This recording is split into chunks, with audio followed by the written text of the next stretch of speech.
This is a very brief warning. There will be like graphic language and imagery involving sexual assault and racism and all of that super fun, delightful stuff.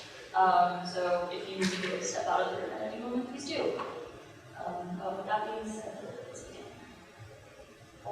I don't think the Holocaust needs a whole lot of introduction, so all I'll say is that because of the nature of the Holocaust, there's a lot of still people considered to be missing, and due to certain record keeping, there's not a lot of evidence outside of like the medical context and government mandated brothels. So as you can see, I have an estimation of sexual assaults for the other two countries, but for Germany there really isn't any, but it could be anywhere between thousands and millions. Now for the two that are less known about, Rwanda, for those who don't know, is a very small country in East Africa. And in April of 1994, when the president was assassinated in his airplane by extremists from the majority ethnic group, the Hutus, they blamed the Tutsis, which was the minority group, and for roughly 100 days, the country was in a civil war that resulted in an estimated 800,000 to 2 million dead, with about an estimated 250 to 500,000 rapes taking place during the 100 days. At the same time, in Bosnia, there was a civil war because they were trying to leave Yugoslavia, because Yugoslavia had a lot of issues at the time. The Serbs would have become the minority group if Bosnia would have left, and the Balkans is a very Orthodox Christian region, so they decided that they would start a genocide against Bosnian Muslims, Bosniaks, and the Croats. That was another smaller minority group there. Within the entire war, about 100,000 people died, with 7,000 to 8,000 killed alone at the Srebrenica massacre. I couldn't find an estimate for how many rapes happened at that massacre, likely thousands. But throughout the entire war, 20,000 to 50,000 women were raped. And now we'll look at historiography, which is the historian work of literature review. There's between the events of the Holocaust and the 1970s with the rise of third-wave feminism, there wasn't a lot of focus on the female experience, and that's because some viewed it as wholly irrelevant. You know, this was an ethnic, racial issue. This had nothing to do with women. Their experience wasn't any different. Some women didn't want to share their experiences out of fear and shame, especially prostitutes who, despite often being trafficked, were still told, you know, you made that choice. You made money that way. Lack of documentation, as I mentioned earlier, the Germans didn't want people to know about the actual violent rapes because it was against the racial laws of the time. But they did have records of the brothels and medical records, but that's about it. And the more heartbreaking one is that a lot of them just didn't. They didn't live to tell their stories. The Conference of Women Surviving the Holocaust is what really started a lot of interest in women's experience, not just during the Holocaust specifically, but during all genocides, because just because the Holocaust was the first genocide doesn't mean it was the first genocide. In terms of Rwanda and Bosnia, there's a lot less scholarship on it, and all of it happened, or most of it happened between like the mid-2010s to the end of the 2010s. That's mainly because that's when the criminal tribunals were closing, so they released a lot of documents. So a lot of the scholarship is based on like personal stories, which is what I based a lot of my scholarship on, because I felt that that would be powerful. So this was my thesis statement. In genocide, sexual violence has been used not only to dehumanize women, but also as a tool of genocide to prevent procreation and then for the growth of targeted ethnic groups. So we'll start with stages of dehumanization. Women were often forced to engage in sexually humiliating activities. They were often forced to strip they would be paraded around towns, men would grope them and make such odd sexual comments about them. Many of them were young teenagers. One story from Rwanda said that a group of 2 men made women strip and walk around in a circle for 15 minutes before assaulting them. During a riot in Lviv, which is now part of Ukraine, but was part of Poland at the time, one woman was stripped, she was covered in butter, and then she was killed in front of them. The Genocide Watch, which is an organization that tracks genocidal activity around the world, said, indoctrination prepares the way for incitement. The majority group is taught to regard the other group as less than human and even alien to their society. They're indoctrinated to believe that they're better off without them. Essentially, evil can't be reasoned with, and they should be exterminated. And viewing them as people can lead to empathy, and well, the government wouldn't want that. Dehumanization was very integral into how these regimes were able to enact this violence. These were both taken during the review pogroms that I had mentioned earlier. One officer is approaching a woman. I couldn't find the aftermath of that image, but the description said that she was assaulted, so I can't confirm that. The second image shows a woman surrounded by men, stripped naked. The physical impact. So the Nazis had government-mandated abortions and sterilizations. They were extremely unsafe. A lot of them were very experimental. They would inject women with experimental substances like iodine into their uteruses. And of course, they were forced to have abortions because nobody could know that the Nazis were sleeping with inferior women. A police commander at the time said, "It will be well known that the birth of racially inferior offspring of female workers is to be prevented if at all possible. Although terminations of pregnancy are to be undertaken only on a voluntary basis, much terminations are to be forced in every case." In Rwanda, the most prevalent physical impact was the spread of HIV. Within the 5 years after the genocide, the ceasefire, 70% of women who were tested for HIV tested positive. And even now, 8 to 13% of Rwandans are living with HIV.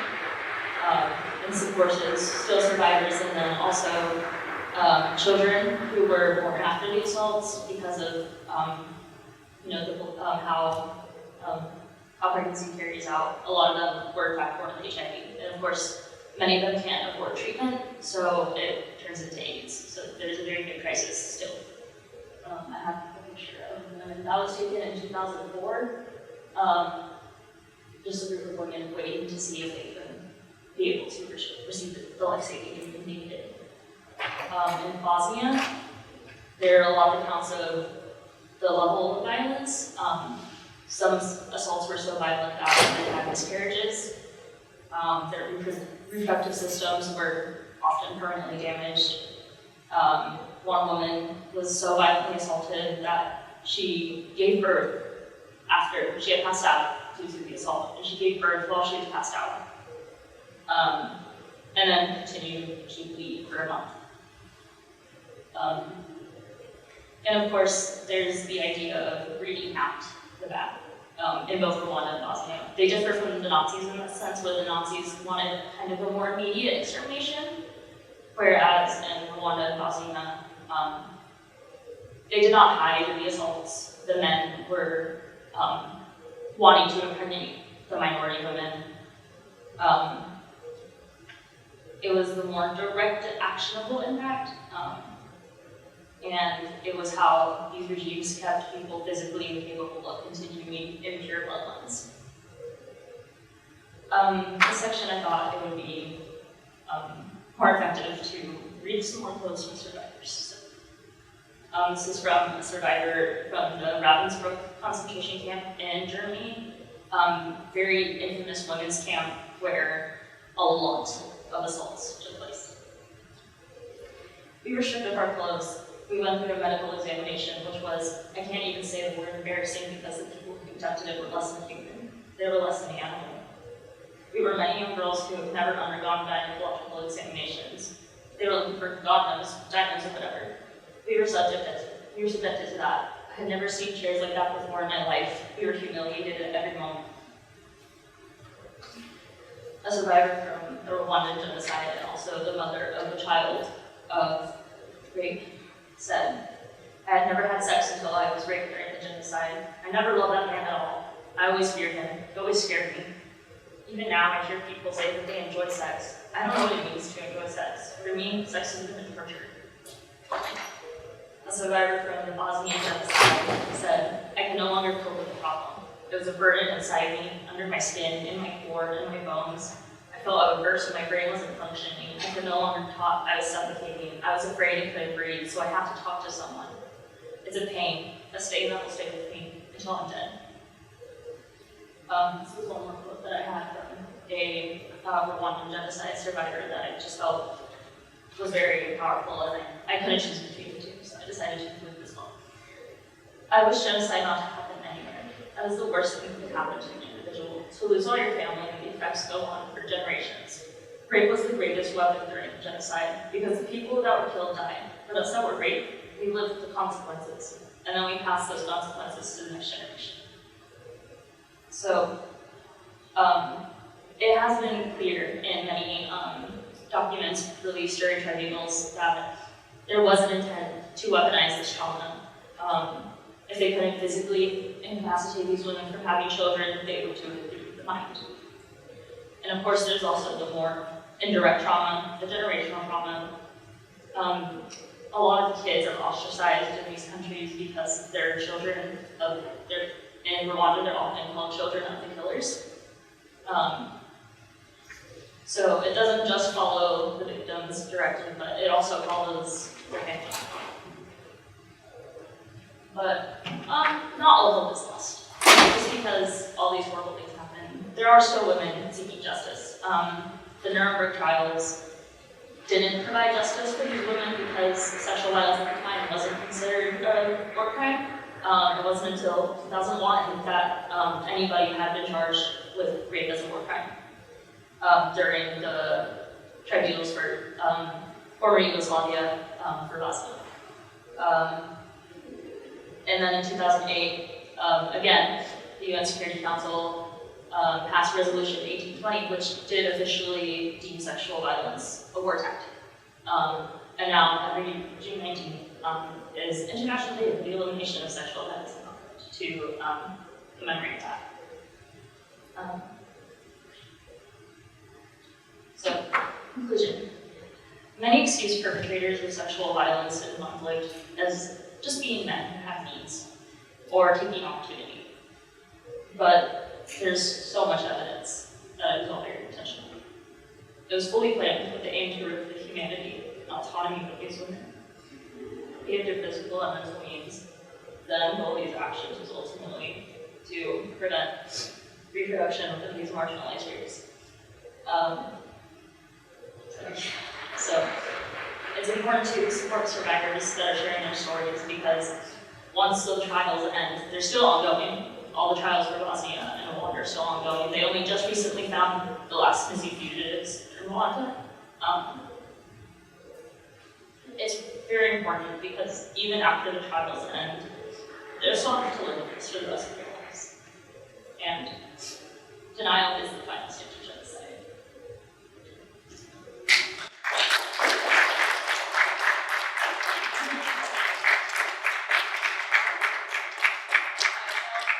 Some resources, if anybody wants to.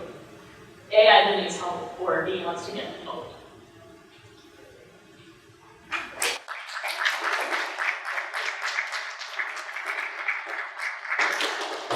Other questions for Isa? Jim? Okay, so I really like your conclusion on it, just take that off the back, right off the bat. Thanks. One thing I did want to point out is we're talking about genocide, correct? At this point, would you make the same conclusion if, let's say, specifically, Japan specifically is involved in the comfort specifically? Korea, would you still draw a conclusion to this presentation as well?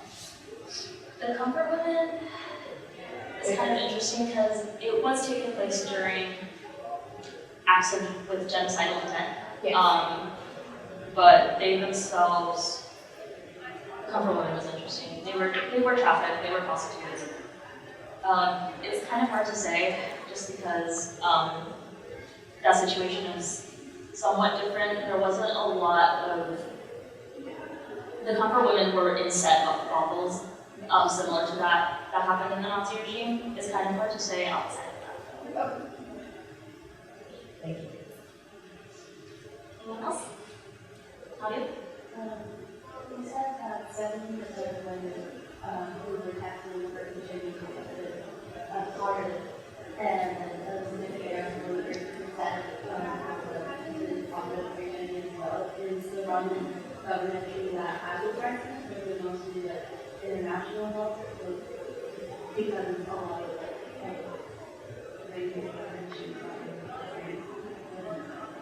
A lot of the treatment that has been given out is through like grassroots organizations, like Foundation Rwanda played a very big part in like raising money. They're still actively raising money to be able to help survivors not only with HIV treatment but also with therapy.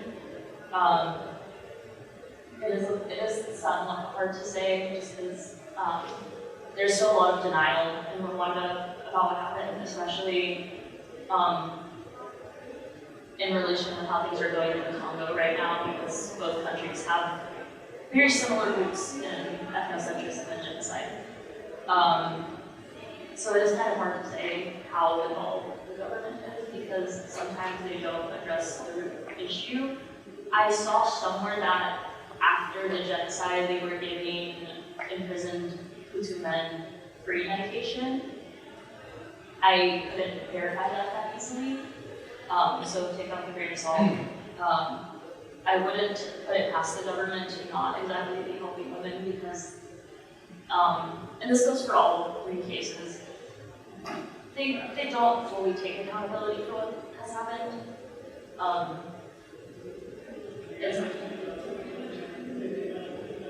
I assume that these are also places where USAID and their AIDS programs were providing some of the help. Have you read anything about how any of the anti-HIV work in these communities has been impacted by the funds being slashed in USAID? It's kind of recent, so it's hard to tell. In general, various international bodies weren't extremely helpful. The case in Rwanda is infamous for the lack of not international attention, because all eyes were on Rwanda until Srebrenica, sorry.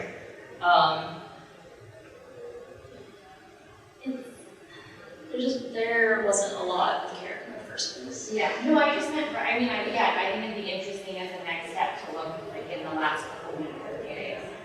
If so much of the funding that we as a nation have been sending to Africa for HIV is gone. So I do want, I think that might be the next step of research, like what is happening to those communities now. I do imagine that it will probably deeply impact the next future. Thank you for your really eye-opening setting in the most productive way presentation, Lisa. I'd love to invite Dr. Wilson up to present you with the Cordon Stole. And as a reminder, this is the Cordon Stole that Lisa will wear at graduation, not only in recognition of this incredible project that she's worked on with Dr. Wilson, but everything she's contributed, everything she's done in and outside the classroom as a member of our honors community at St. Edward's. So Lisa, congratulations. I hope you'll wear this with pride. I'd love to give Dr. Wilson a chance to say a few minutes about working with you. Well, in case you don't know, it's been an absolute pleasure to work with Isa over this semester and over several semesters and several days, but also the incredible accomplishment of working in this discipline of history, and it's a at the same time that you're double majoring in a very different discipline. And so the ability to really pull together complex research while your brain is doing so many different things is tremendous. And also to work on a contemporary topic using the disciplinary tools, skills and tools, those frightening memory, is hard. And you did just a tremendous job. And on a hard topic, I will confess there was some chocolate involved in this project, both separately and together. But I'm incredibly proud of the work that you've done, and I hope that you are too, because it's important work even when it's really hard and kind of tears at our souls a little bit. But it helps us to see more clearly, and that is our job. And I see so much, and the mission, and all these things really just shine through this work, and that's this work to do this. Congratulations, I'm incredibly proud, and I am honored to have been able to work with you. So thank you for the invitation.